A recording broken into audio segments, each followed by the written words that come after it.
Hello, everyone. Thank you so much for joining us live.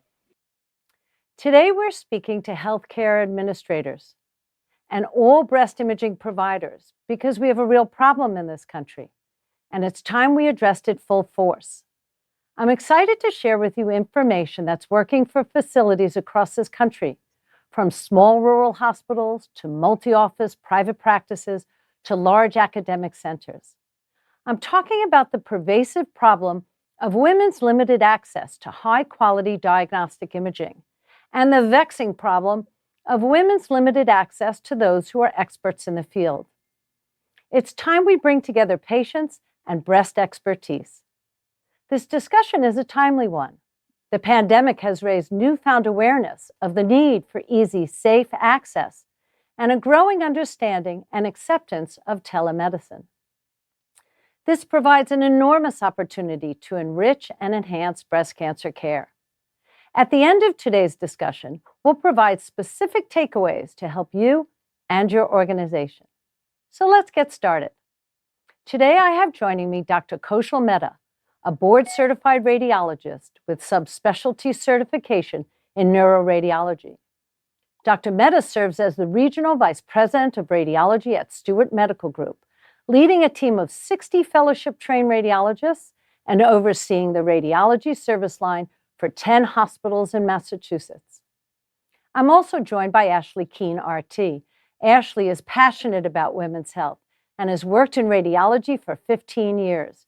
She is the Assistant Radiology Director and a mammography technologist at Buchanan General Hospital in Virginia, a 134-bed hospital that does 1,200 mammograms per year. Thank you both so much for joining me today. Hello. Hi.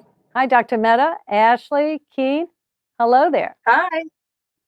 How are you? And I'm Dr. Arlene Sussman, Medical Director of Virtual Radiologic and Medical Director of VRAD's Telemammography program since 2010. I hail from New York, having trained at Cornell and NYU, where I obtained my fellowship subspecialty training. I spent quite a bit of time at the beginning of my career, helping facilities develop on-the-ground breast centers of excellence. When mammography went digital about 10 years ago, doctors and administrators alike recognized its incredible potential. The cumbersome nature of hard copy film storage, sharing, sending, that bogged down radiology in hospital centers everywhere was now gone. And while this helped maximize efficiencies, it also opened the door to the idea that now we could send images safely and remotely into the hands of specialists. Screening mammography's ability to lower breast cancer death rates depends basically on two factors: patient compliance with screening recommendations and the skill level of the doctor reading that mammogram. Why don't women comply? It's really multifactorial, but for many, it's about limitations in access. Couple that with known data proving that experienced breast radiologists are more accurate in their mammogram reading than non-specialists. Did you know that only a minority of the nation's mammograms are interpreted by breast imaging specialists? It's time for us to consider a delivery model that both improves patient access to high-quality care regardless of where they live, and to improve outcomes by accessing specialists to interpret the exams. Which brings us to today. We're in the middle of a pandemic. Women postponed exams, and breast imaging went practically to zero across this country late spring. Obviously, this has been a tragedy for breast cancer prevention and care, the downstream effects of which have yet to be felt. But I see a silver lining. COVID has brought to light how a doctor can safely reach out to a patient remotely and allow continuity of care. Acceptance of telemedicine has skyrocketed among patients and providers alike. Heck, we're all experiencing it. We all see it in the news. This, to me, represents a tremendous opportunity for breast cancer care. While radiologists and other stakeholders of healthcare have for some time now accepted the utility of using telehealth for the interpretation of non-mammography studies such as CT scans and X-rays, the acceptance of telemammography services is less well known. This may be because we understood early on that mammography and its interpretation and its results and how they are communicated has become a much more personal endeavor. And how could we possibly be more personal when we're sitting in the cloud?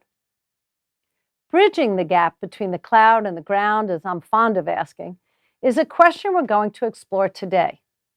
As patients become more and more comfortable with telemedicine, they will likely drive the solution.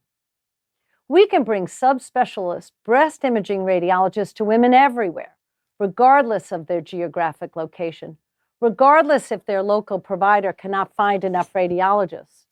There aren't enough fellowship-trained mammographers out there.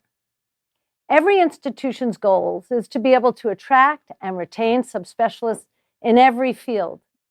And we know that that isn't feasible since there aren't enough specialists to go around until perhaps now, which is why we're here talking about this today. We're going to look at the operational components of a telemammography practice in the world of technology-driven solutions. Dr. Mehta, thank you for joining us and to share your experience from an administrative perspective. You have to give me 1 second. I think I lost my ear feed. Here we go. One more time. Thank you so much. Okay, let me set the stage for you. Oh, much better. To this day, only 63% of women over the age of 40 have gotten a mammogram within the last 2 years. To make matters more complicated, there just aren't enough subspecialists in breast imaging that can physically sit and run every breast center in the country.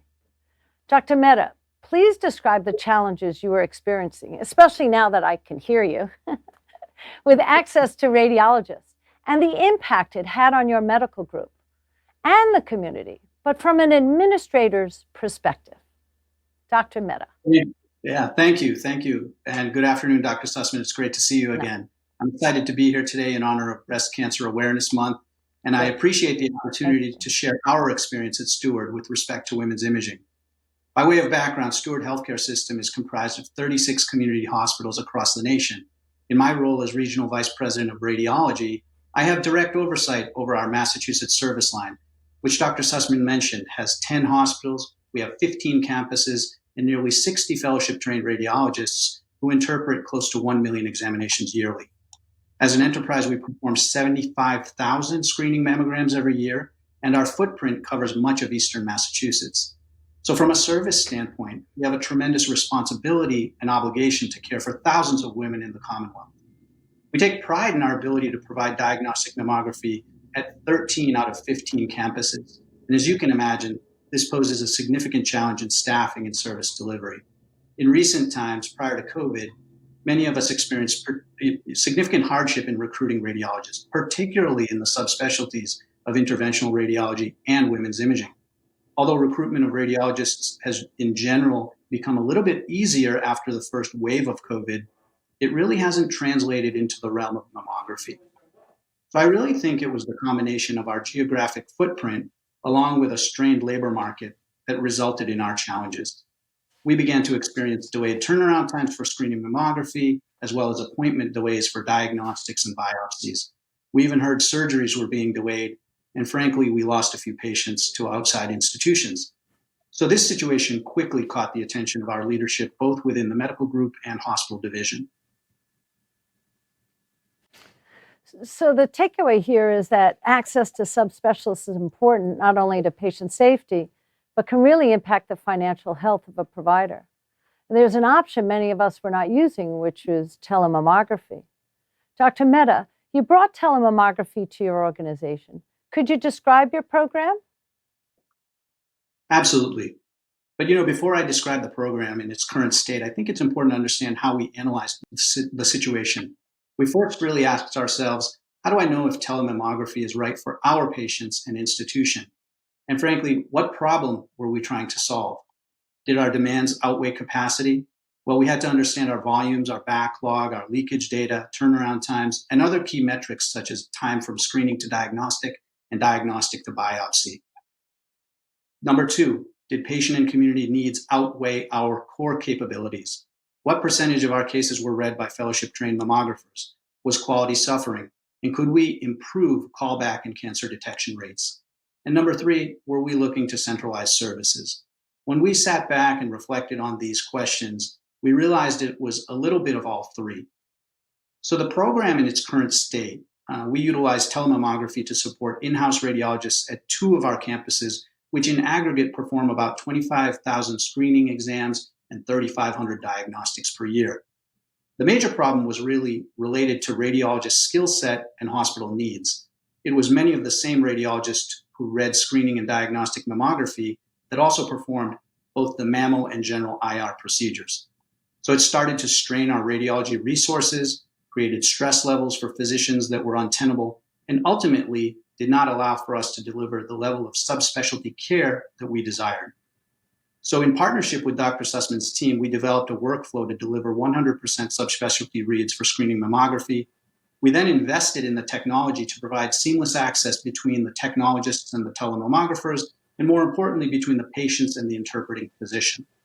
So how did we do this? We placed multiple high-definition monitors at both of our sites within private consultation rooms for patients and within our QC workspace for our technologists. At this point, it's allowed us to provide real-time diagnostic telemammography 4 days a week at both divisions. And what has been most impressive, I would say, is just how much our telemammo team craves that one-on-one patient interaction. Many of them speak directly to every diagnostic patient, not just BI-RADS 4 and 5. And this has received outstanding feedback. I truly believe there's something special, when you reassure a patient that you just worked up that, look, everything's okay and we'll see you in a year. Thank you for that. I couldn't agree more. And I know there was some hesitancy about telemammography among stakeholders. They were concerned. What were their concerns? What were their issues? Yeah, well, all of the stakeholders, both internal and external, had specific needs, but they did share a few commonalities. They were the fear of the unknown, fear of change, and just how patients would respond. An important question for us at Steward was who will provide this service? We needed the right partner. So it was important for us to thoroughly vet the teleradiology team, and I personally had a firm resolve to enlist only subspecialists, and frankly, those with a high EQ that would mesh well with our company culture. I think this piece really can make or break your telemammography initiative. The manner in which the tele team interfaces with your techs and your ordering clinicians is critical. I think patients are sometimes less apt to provide that type of feedback in real time. And honestly, our operational success really lies in understanding organizational behavior. We really listened to and addressed all stakeholder concerns up front. For our hospital administration, the president, CEO, COO, and senior leadership team, we addressed overall programmatic buy-in, quality, and turnaround time. We engaged key clinicians, the breast surgeons, oncologists, president of the medical staff. And so in addition to turnaround time and quality, here we addressed the accessibility of the teleradiologists and more granular items like image annotations. We worked closely with our IT team to understand the demands of integration. And I think within our departments, we engaged the directors of radiology, the in-house radiologists, but most important were the mammo techs and nurse navigators. I really consider them to be part of the front line in terms of patient experience, and they really feared that it would become depersonalized. But once we showed the workflow and had their confidence, they were really the conduit for spreading the benefits of the program. And after a while, it just felt like it was a viral process. Thank you so much for that. I agree. I think the fact that you asked a lot of people their opinion, you brought in a lot of people, not just your internal team, but referrers, and asked them how they felt about it. And I think that was critical, and I think that was very smart. How do they feel now? We've been up and running with you for some time now, and how's the response been? Yeah, I think it's been great. I think, at some point you just have to demonstrate the product and the workflow. And when people get past that fear of change, they quickly appreciate the operational benefits, especially in a hybrid staffing model like ours. And again, I think once the techs became comfortable, they became the mouthpiece and advocate for this solution. They have so many relationships within the hospital that you want to leverage, and their word counts. Absolutely. In fact, They are really the front line. They're really the liaison between the patient experience and the doctor experience, and you really want those to meld nicely. So thank you for that. Thank you for that feedback. We really appreciate it. And I also agree with the last point that you made about how we really, as a telemammography service or any telemammography service out there, one of the goals really needs to be that goal of integrating seamlessly. We're not going to try and reinvent the wheel at your particular facility. We'll need to find out what your need is, and then we want to become part of your team. We're not going to rewrite the rules unless you want us to. And we become one of your doctors. So the referrers get to know us, the technologists get to know us, and the patients get to know us. Certainly year after year, as we've been doing it now for a number of years, they recognize us, and it's heartwarming. So we've talked about the problem of access to radiologists and the impact that can have on a healthcare provider. Let's move on to what it means for the patient herself. For every 100 women who are asymptomatic and come in for the yearly screening mammogram, about 10%, so 10 out of every 100 screened, will have some sort of abnormality on their mammogram. Once the abnormality is identified, the patient will receive a letter in the mail stating something was found on her mammogram, and she should make an appointment to return for additional imaging. That moment is frozen in time for that woman, whose heart is now in her throat. She's already on the phone trying to get an appointment. She's on the internet looking up breast cancer death rates, and she's pretty darn scared. How can she get in a timely way? Who will she see? Will she get some answers on the spot? And who's reading her examination? It is, in my opinion, incredibly important that this patient who is now coming back for a second time gets some real answers in real time before she leaves that facility again. Ashley, I know you can relate to this. Ashley and I work together frequently, but you're the person there, the person with the patient. You see it every day as a mammography technologist. Ashley, it's great to see you again. You know, we started out almost together, almost at the same time. You're one of our first sites, and we've been together quite some time. So I imagine you're pretty happy. But I'd like for you to share with us your situation before you came to us and what women were going through at that time. Sure. Hi, Dr. Sussman. Thanks for having me today. We were in a situation where our on-site radiologist of 30 plus years retired. So we tried to partner with a local practice, but they seemed to only be able to get to us maybe 2 to 3 times a month. And that just wasn't enough. We had screening exams that they weren't even being viewed for weeks. We had diagnostic exams that were backlogged. It wasn't working. We were losing patients, and we knew we had to figure this out. What do we do next? So we started exploring our options, and quickly VRAD came to the top of our list. And I think one of the biggest reasons that VRAD was there was because they could offer subspecialists to read these mammograms for our patients. Also, VRAD provides live diagnostic results quickly that day. So that wait time, we didn't have to have that anymore. I think that those reasons, women in our community, they really truly have an advantage now. We're able to provide those things easily for them now. So after a lot of due diligence, you partner with VRAD for telemammography. Could you walk us through it? How does the day-to-day process work from the first time a woman walks through the door to when we're speaking with her, live video streaming with her on the video phone? Could you walk us through, say, from a screening mammogram to all the way through to that diagnostic moment where we speak with her? Sure. One word that I like to use to describe my day-to-day process is consistent. I feel like when I walk into work, I know pretty much what's going to happen every day. My patients may change, but the process doesn't. It's the exact same thing consistently. And I personally love that.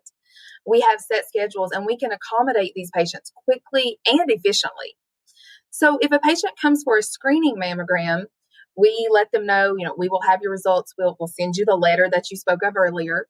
If they have to come back, the diagnostic is where we really get into this. I think my day-to-day process for a diagnostic, I complete the mammogram.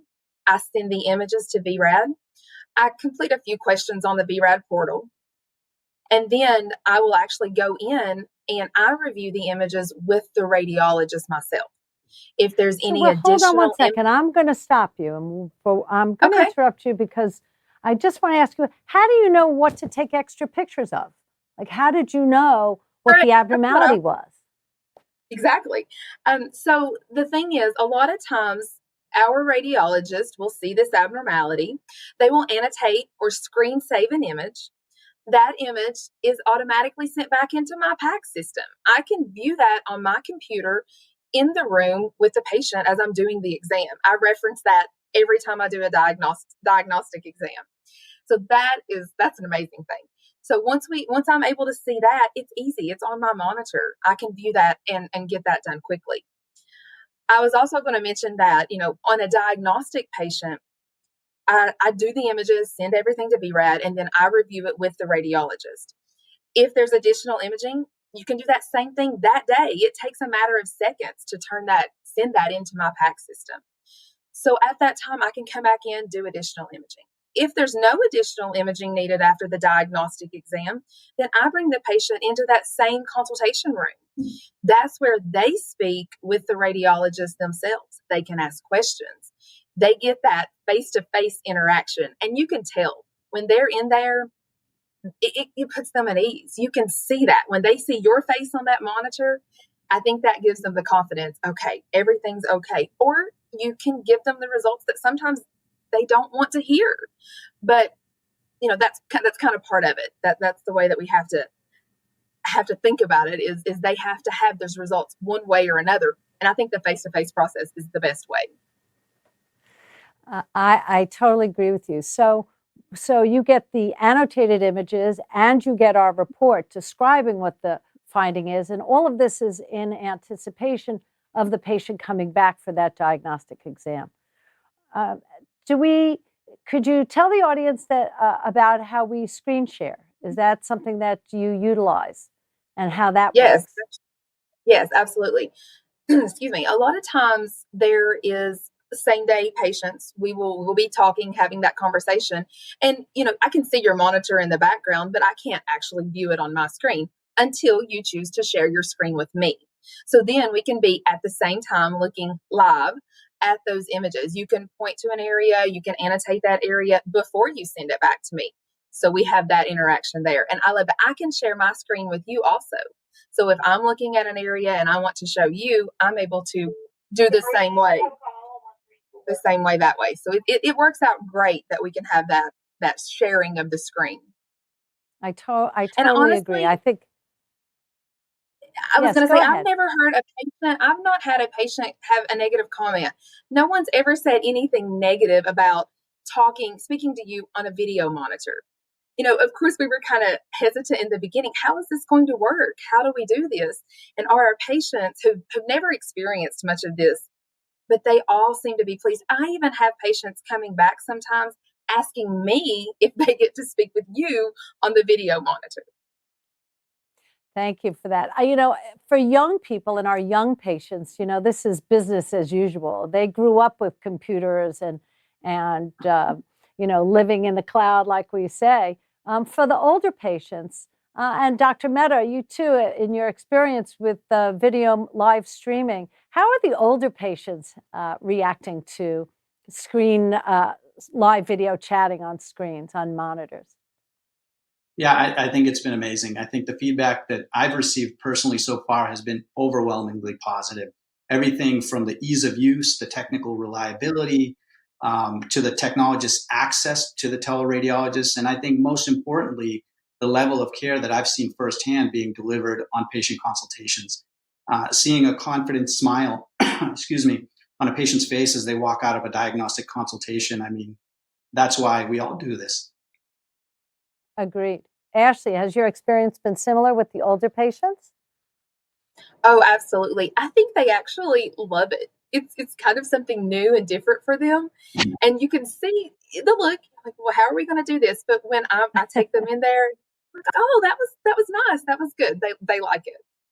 I think they feel like they're in the 21st century, like they really, they're now part of the future, it makes them feel Yeah. very relevant. So are you keeping more of your patients locally now because of partnering with a telemammography service such as ours? Or do you Yes. finding, Ashley, that they're leaving and going to other facilities? No, partnering with VRAD has definitely been positive for our facility. In the beginning, of course, I mentioned that we were losing those patients, but I feel now that we are getting those patients back. And the funny thing is now I have noticed I am doing exams for patients who can't get into their facilities that they used to go to. So it's kind of the same situation we were in a few years ago. So we're getting even more patients that way. Well, give them our number. We'll be happy to help them. And Dr. Mehta, your patients also, it sounds like the patients had a really positive experience with it. It really is a new sort of technology. I know it's been around in non-medical situations, but in medicine, it really is fairly new, almost over the past year or so. Yeah, that's right. I absolutely agree. I think it's helped us keep patients within the system, and we have patients who are happy, clinicians who are happy, and it's supportive. It's kind of a integrated model with the folks we have on the ground. I think that you really hit it out of the park when I first met you and you walked into that conference room. You really distilled what it could do right away. Like you got it right away, and I was so pleased. That meeting was exceptional. So, Yeah, would Ashley? Yes, go ahead. Tell me your thoughts. no. I just wanted to add, frankly, it's freed up some of our other radiologists, right? That were, doing mammography and other, things such as intervention or just reading general cases. They've been able to move back to things that they want to do. That maybe that's their specialty. So it's been nice. That's wonderful. That's wonderful. So both Ashley and Dr. Mehta just described the typical challenges and experiences of their clients. Imaging providers get access to radiologists. They reduce the number of callbacks. It shortens appointment times for patients. And most importantly, it delivers same-day results in a compassionate manner. Let's touch briefly now on quality assurance and regulations because that's a huge concern for providers. Ashley, can you describe for our audience how you're leveraging the VRAD team for your quality assurance needs and New York and state inspections? Yes. As a technologist, this was one of my biggest concerns in the beginning. But Dr. Sussman, she is actually our lead interpreting physician. She oversees all of my QC. I send her my information. She views it quarterly. It's simple. It's easy. There's also the VRAD Dropbox. That's a portal where I can go and I can access the radiologist and the physicist information, their continuing education, their state licenses. That's easy. I can pull it up on my monitor. It's safe. It's encrypted. Also, Tammy is an amazing coordinator with VRAD that helps me with any of those things that I need. She always makes herself available on the day of my state inspection. If I need something, we can contact her and she gets that very quickly. Something else I'd like to mention is VRAD automatically manages VIRAD's categories. We use our own program and VRAD so that no one falls through the cracks. That's something that's extra special. It's very helpful. And yesterday, we passed our state inspection once again without any problems. He didn't have anything to say, so it was wonderful. Well, that's because you guys are terrific. That's outstanding. Congratulations. That's great news. That's great news. So, and you're right, that ability, that BI-RADS category, for those of you who are new to this idea, the BI-RADS category at the bottom of every report sort of gives a quick and dirty explanation of what the results are and what the recommendations are. And that BI-RADS category has to be communicated to the patient in layman's terms, and of course, communicated to the referrer in a detailed report. So we really wanted to automate that process. And for a lot of sites, and I don't want to get too technical, mostly because it's sort of out of my wheelhouse. However, we have found a way to read, if you will, quote unquote, read the BI-RADS from the report, the actual dictation, and that gets translated hands-free automatically into all the software programs that are in charge of auditing and tracking in this country. Most facilities have these software packages that automatically track and audit all BI-RADS cases.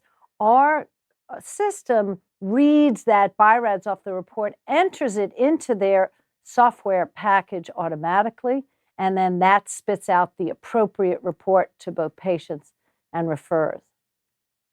I'd like to just take a couple of minutes now to talk to you about what I think are the other 3 components of a successful telemammography program. If you're thinking of entering into such a program, or you yourselves have it, but not quite sure how to perfect it, you have multiple offices, for instance, how are you going to coordinate this care? And I think there are 3 components we haven't touched on that I'd like to briefly share with you now.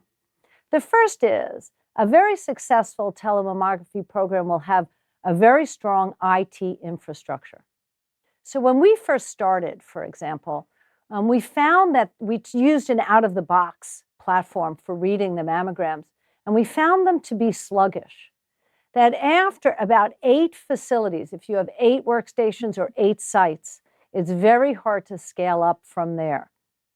The system is just too slow, and we really wanted to be real-time. If you want to be real-time, you want to be the same length of time it takes the technologist to take the chart, walk down the hall, give it to the doctor opens the chart, finds the case on the work list, opens the case and reads it. We want to do that in the cloud at the same time frame.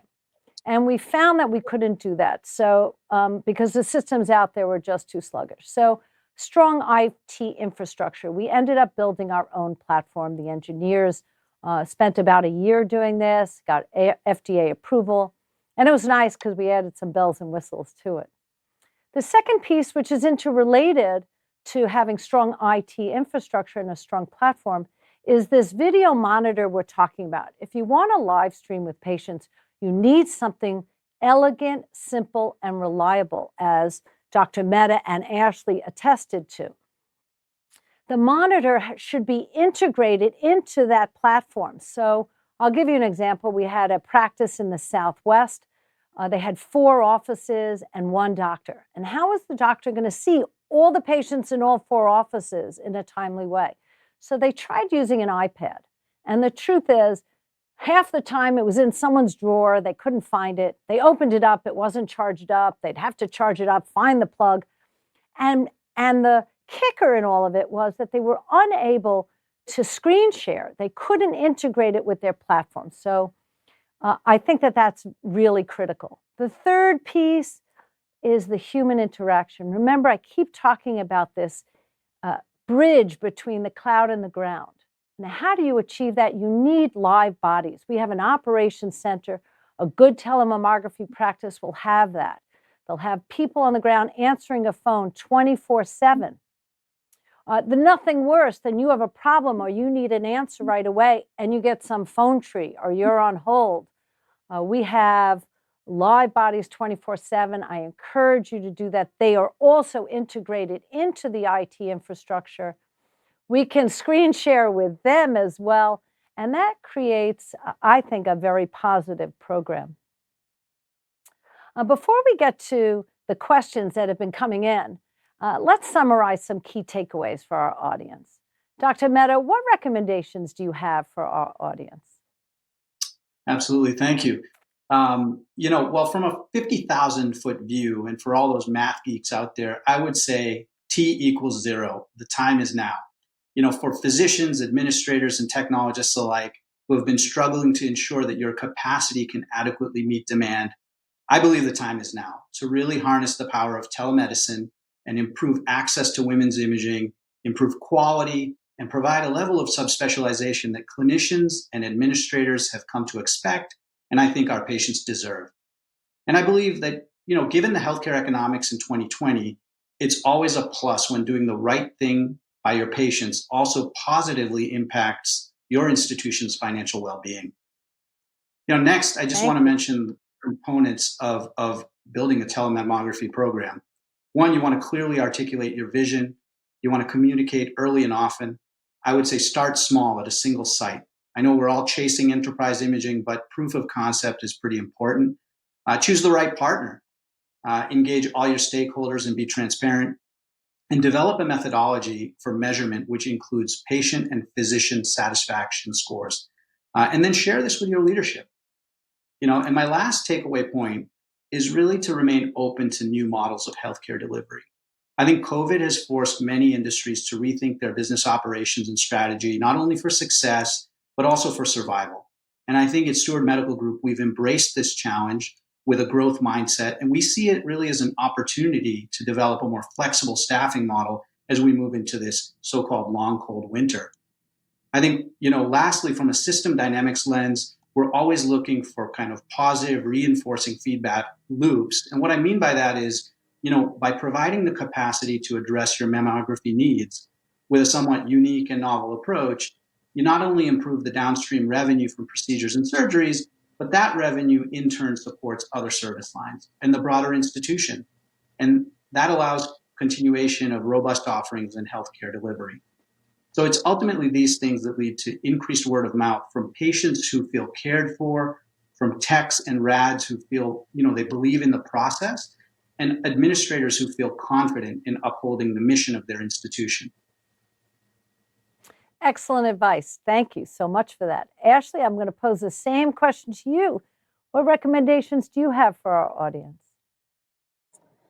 If you're questioning this process, my advice, go tour a facility, see how it really works. Because I could talk to you about it, but I would love to show you. This really works. It benefits every woman in our community that comes here. And it truly feels like the radiologist is right down the hall. They're physically not standing next to me, but we have the exact same interactions. I just want to say that I'm proud to tell my patients that we offer telemammography services through VRAD. Our patient care is much better because of it. And I truly believe that if we hadn't chosen VRAD, our patients wouldn't be getting the same care that they are today. Well, thank you for that vote of confidence and the advice. I do agree with you. We really want to be part of your team. So we do offer what are called virtual doctor's hours. So while we're a fairly robust team, a fairly large team, particular doctors are assigned to particular sites every single day. And it's the same doctor. So they become part of the team. And those hours, or whatever hours work for that facility. And then that doctor is available real time as part of the team and, reading mammograms real time, speaking to patients as if we were exactly down the hall. And I think our audience found this very helpful, especially your feedback. It was really appreciated. If you're interested in downloading these takeaways, that we've put together a fantastic ebook for you to download and share with your practice. If you're viewing this discussion on our website, you'll see on the right-hand side of your screen where you can download. And if you're viewing on Facebook or YouTube, our team has put a link to the page in the comments section. All right, so let's move into our QA because I know we have a lot of questions and comments. As part of the beauty of being live, we get to interact with our audience. We have some really great questions to get through, so I'm going to get started. Let me see. So the first question I have here is, how do you meet the EQUIP review mandate for the everyday and periodic review?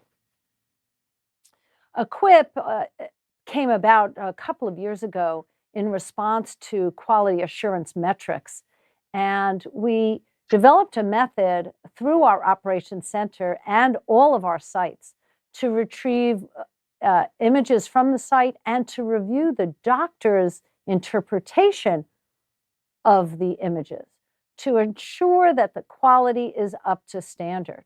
And there are very strict standards in mammography. We work very hard to maintain those standards. And I will tell you, it's kind of funny.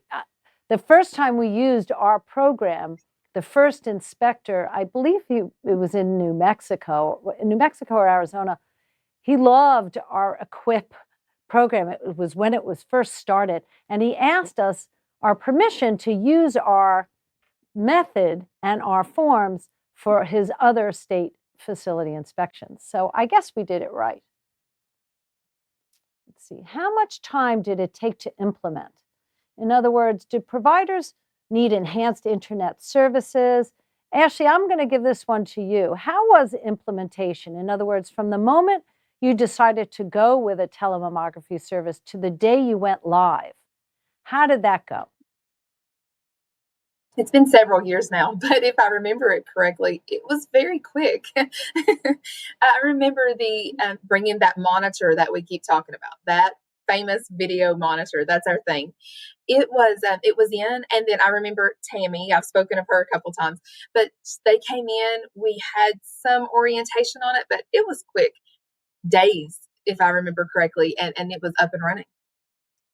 So, and the integration to your PAC system, how did that go for you? That was Testing easy. images. Yes, that was something that I'm pretty sure we had already started before they came, and then it was just just a few of the testing and our PAC system. Everything seemed to go quite well. I mean, it was quick. Before I knew it, we were up and running. Terrific. Dr. Mehta, I pose the same question to you. The audience wants to know, how did that implementation go? Well, That I think moment it went between signing on and going live. absolutely. So I think the process was for us a little bit longer. I would say we had 2 sites. It was probably on the order of 6 to 8 weeks in total, right? Just lining up all of our programs, Sure. knowing what we want to achieve. And the actual flip of the switch was really done well. I think both Dr. Sussman's team and our internal IT team did a fantastic job to make sure, we know at 12 p.m. on this day we're going to change, and it was nice. Terrific. And as a corollary to that question, Dr. Mehta, how has been the maintenance of this program from an IT perspective? Is there good responsiveness? Is there, sometimes you buy a piece of equipment and everyone's happy to help you set it up, and then, you hear horror stories, they disappear, and then how do you get help? How do you maintain all this technology? Yeah, I think the good part about it is there really hasn't been all that much to upkeep, first and foremost. But if and when an issue comes up, I think we have a good relationship internally with your team. So I think the response has been great. We have not had any gaps in service, and patients and administrators and docs have been happy. Terrific. Ashley, has your experience been similar in terms of maintenance of the IT infrastructure? Yes, absolutely. I can't remember of really having any kind of problems with any of it. Terrific. John asks, are radiologists able to view 3D tomo studies? And are VRED RADs interpreting breast MRI? Both very good questions. Indeed. In fact, the platform reads all breast imaging modalities. So 2-dimensional mammography, 3-dimensional mammography, breast sonography, breast MRI, contrast enhanced mammography. You really want to stay in front of the curve on these modalities. So every time there's an accepted new modality, we're right there training, putting it online, and servicing the clients in that way. Mark asks, how does the technologist know when what additional images to take? So I think Ashley answered that beautifully. Ashley, if you want to share that again. Sure. I have the report. Of course, BI-RAD 0 would let me know that a patient needs to come back for additional imaging. At that time, one of the first things I do is I pull up the screen save, the annotated image on my PAC system, because you, as a radiologist, you've already sent that in with your interpretation. So that's been there waiting on me for when the patient comes back.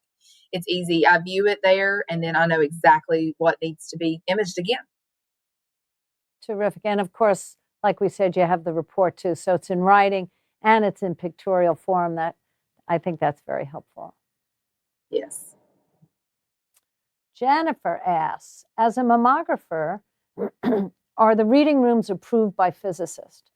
Indeed. In fact, I hail from New York, so the requirements for the screen particular requirements in New York are particularly stringent. We can't read anything without a physicist's blessing. They come in on all workstations. If I moved my workstation from my den to my office, I can't read a single study until the physicist comes back and blesses the monitors again. That data, that quality assurance data, is a requirement for all state inspections across this fine nation. And we and Tammy, the boss lady who we love, is in charge of that data. And that data is easily accessible to all sites in anticipation of their state inspections. Mark's curious. Guy, are you using any AI algorithms to help find breast cancers? I'm going to take that one because I think it's a great question. We all know that probably one of the first AI programs in this country was used to assess whether or not it could read a mammogram. And those systems out there are a bit antiquated now. And I think the problem with them was that there was a very high false positive rate. It would pick up everything. So it didn't really help you sort out something you had to look at more closely. But AI 2.0, which is out there and being developed, is really starting to come into its own.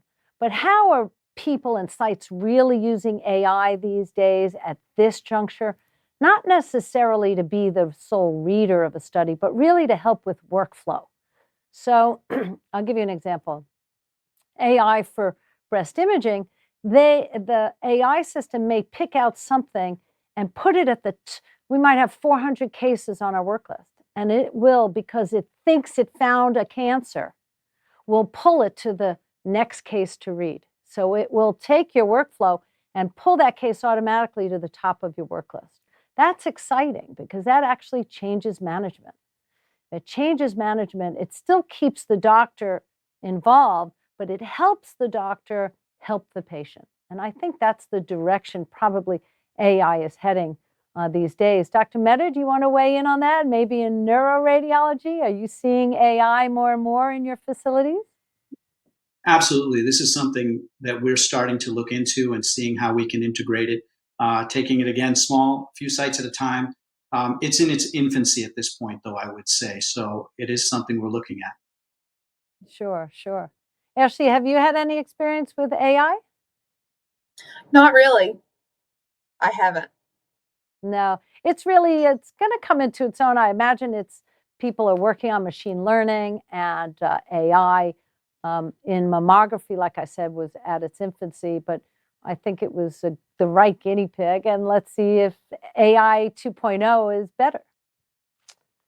Carol asks, how do you handle a problematic ultrasound? One where you would have gone into scan if you were on site, or say a palpable finding. And that's a very fair question. I think in this day and age where most facilities are doing, or a good number of them are doing screening sonograms for women who are at intermediate risk for breast cancer, and coupled with the density of their breast tissue, we can all probably agree that those screening sonograms are not being touched by the doctor herself. The doctor is not going into the room for those screening studies. And those take up a good chunk of the ultrasounds that we see. For diagnostic ultrasound, like I said, we really become the doctor for that facility. And that facility has well-trained sonographers. Most of these facilities, we run the gamut from being the sole provider to being part of a larger team. And we get to know these sonography technologists just like we would the mammography technologists. There's a learning curve, there's interaction, and again, we can screen share. We also wrote a primer of best practices in this country, and we share that with our technologists before we go live with the site. That primer is based on ACR, the American College of Radiology Best Practices and Standards. And if we're really unsure, we could be a little angel right on the tech's shoulders. With one USB connection, we can watch them acquire the images live. Just watch them acquire them.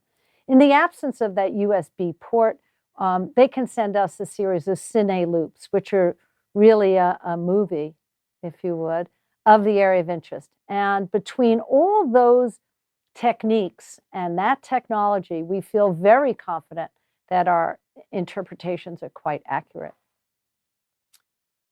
Jenny asks, how does your system speak to our software packages that track and audit patients? I think we touched on this a little bit earlier today, and I'm happy to share with you my limited technical knowledge of exactly how that works. But I will tell you this, that most of the auditing and tracking programs that are out there, which really make everybody's lives much better, integrates and speaks to our HL7 connection. Our computers are able to actually read that sentence. We do what's called natural language processing in our reports, and we can pull out key words or phrases. Those get translated, in the computer, in that computer world, and it translates into a cogent report.